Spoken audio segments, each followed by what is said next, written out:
The broadcaster has suggested that the writing is on the wall after Reform UK topped Labour in a national poll for the first time.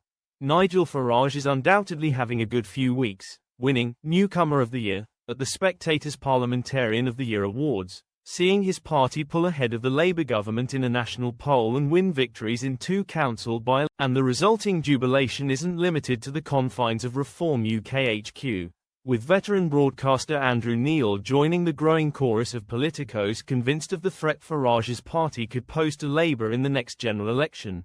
In his latest column for Mail Online, Mr. Neil suggested that the stunned silence following Farage's Newcomer of the Year speech, in which he declared a political revolution and a sweep for reform in 2029, was born of the realization that, pointing to Labour's shallow victory in July, which saw Keir Starmer's party take home only a third of the overall vote, Mr. Neil predicted that Reform could feasibly become the largest party in government at the next election if it manages to topple the two-party system and collect around 30% of the vote, leaving the Tories and Labour with roughly 25% each. Far-fetched though it might seem, a new poll conducted by Find Out now found that the Conservatives were the most popular party with 26%, closely followed by Reform with 24% and Labour with 23%.